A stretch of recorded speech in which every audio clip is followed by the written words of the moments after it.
So, hello guys, good morning. So, it's February 20, 2026 today and it's Friday.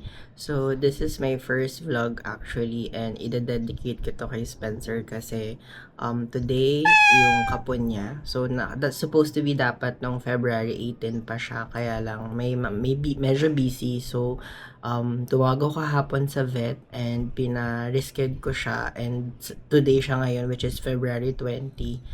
And naka-ready na ako actually. Kukunin ko na lang si Spencer sa baba and then aalis na rin kami kasi 11 AM yung appointment niya. So by the way guys, yung veterinary clinic is one veterinary clinic located sa Navarro Road, General Trias, Cavite. So later share ko na lang yung mga details like yung prices, yung procedures and yung mga post-op care na ibibigay ng vet sa kanya. So yun guys, samahan niyo ako guys and baba na tayo para kunin si Spencer. Kapon Day!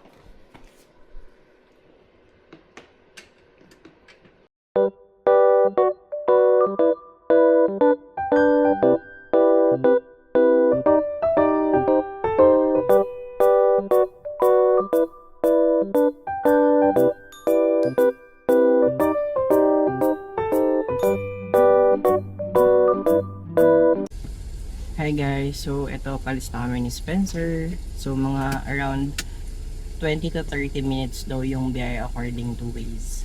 So, biyahe muna tayo.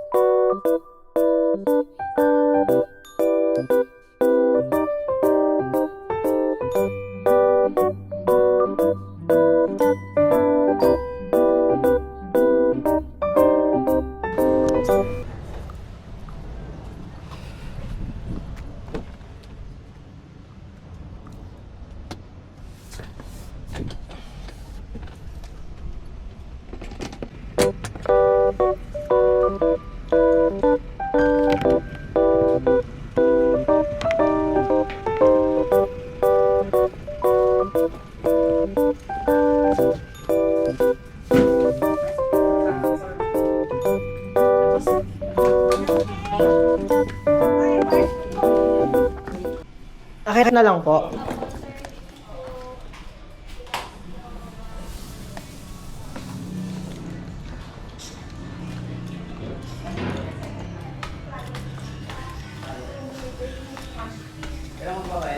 So hello guys, nandito na kami sa One Vet. So actually kakadala ko lang kay Spencer sa veterinary clinic.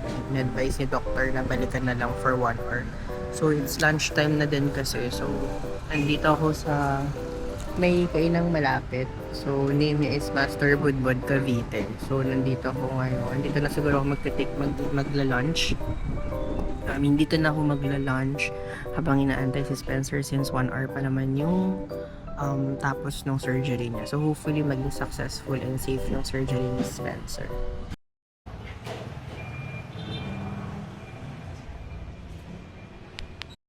So guys, ito pala yung menu nila. So yung best seller nila is the Budbud. So meron silang small, medium, and large. Then pwede ko yung magpa-add-on. So yeah. So they have drinks, yung master pulutan. Nandyan din yung mga prices nila and they have silog meals as well. So, ayan. Tikman natin ba siya.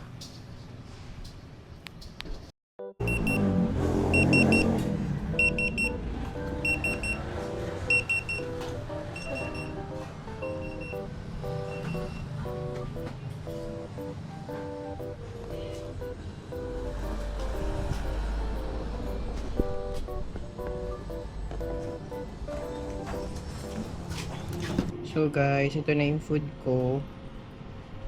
May Shanghai, may tapa, tas wood. And then may chili oil and meron silang free soup. So guys, kain na tayo.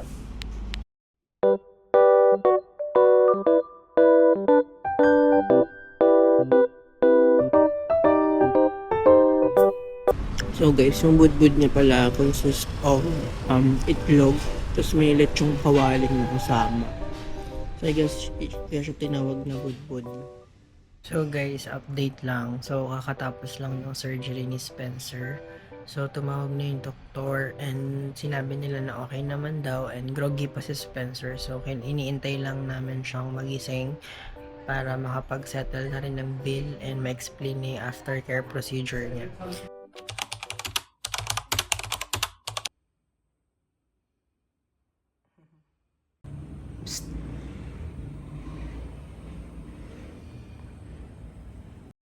Hello guys, so it's February 21, 2026 na today and kahapon yung naging kapon ni Spencer and hindi na ako nakapag-update na nung pag-uwi namin kasi ang tagal din nung inantay ko dun sa clinic kasi ang tagal din nagising ni Spencer, parang super groggy siya dun sa anesthesia niya.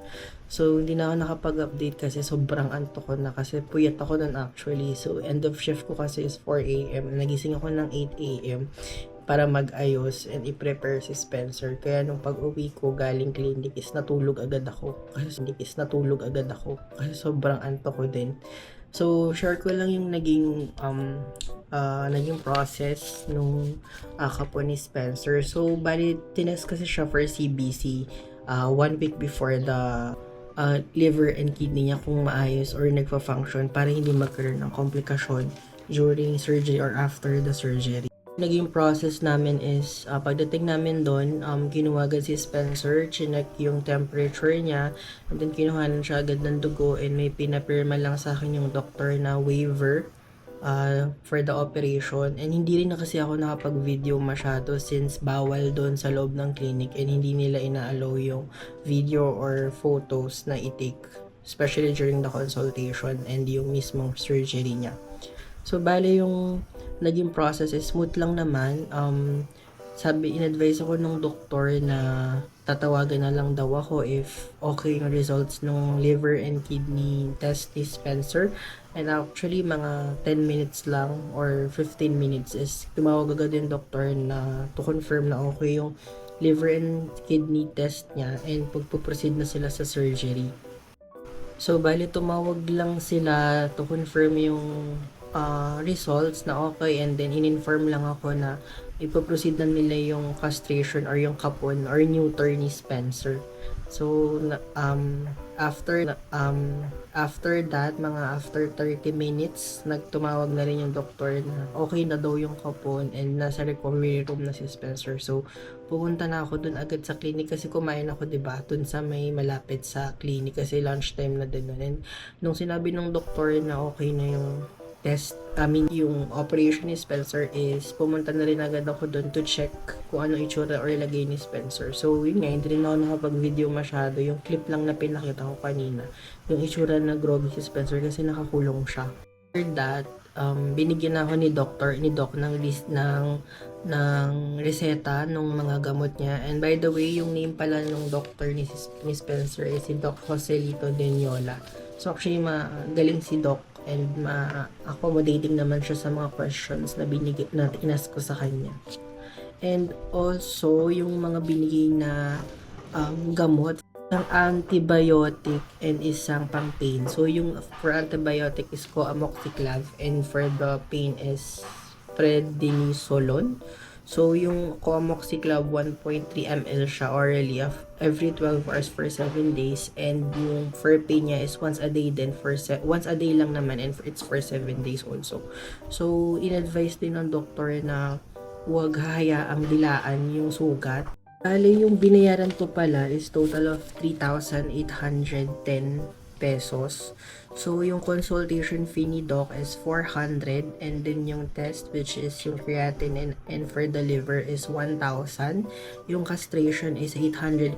So, by the way guys, yung castration niya is, or yung kapon niya is 850 lang kasi naka-promo sila for low cost kapon.